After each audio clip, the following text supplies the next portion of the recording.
Olá, hoje eu quero falar com você a respeito da sua reconstrução. Como exemplo, eu quero usar o que a gente encontra lá no livro de Esdras e Neemias, quando o povo de Jerusalém ele vai reconstruir o templo e os muros da cidade depois que voltam do cativeiro.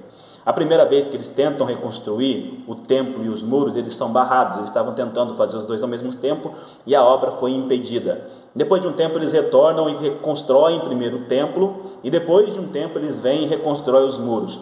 O templo levou anos para ser reconstruído e o muro apenas 52 dias. Repare que quando estava tentando tudo junto no começo não funcionou, mas depois que priorizou o templo e depois foi reconstruir os muros, apesar do templo ser algo um pouco mais demorado, foi muito mais rápido e fácil reconstruir os muros depois. O que quer dizer isso? Às vezes a gente começa pela ordem inversa das coisas.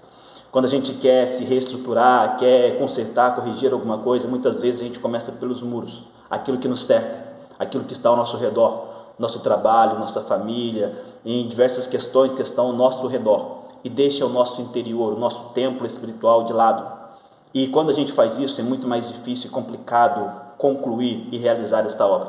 Quando a gente olha para esse exemplo na Bíblia, a gente percebe que a prioridade deve ser o templo. A prioridade deve ser reconstruir-se internamente primeiro. Reconstrua o seu templo espiritual, reconstrua a sua vida de comunhão com Deus, esteja bem com você mesmo e com o seu Criador, e depois você vai ver que os muros ao redor ficam muito mais fáceis de serem reconstruídos.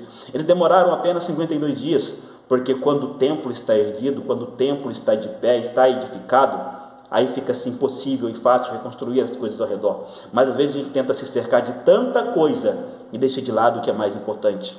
Priorize a construção do seu templo espiritual, seja a morada do Espírito Santo. A gente vai ver lá em Mateus 6,33, Jesus indicando para o povo, dizendo o seguinte: buscar em primeiro lugar o reino de Deus e a sua justiça, que as demais coisas são acrescentadas. E a gente às vezes fica procurando tanto as demais coisas e esquece de buscar primeiramente o reino de Deus e a sua justiça para habitar em nós, esse templo do Espírito Santo, e as demais coisas são acrescentadas. Quando a gente inverte, fica procurando demais as demais coisas e não consegue nenhum, nem outro. Então que Deus te abençoe e que você reconstrua-se primeiro como templo do Espírito Santo, e que você vai ver que os muros ao redor, Deus te abençoará e será muito mais fácil reedificá-los. Amém? Que Deus te abençoe em nome de Jesus.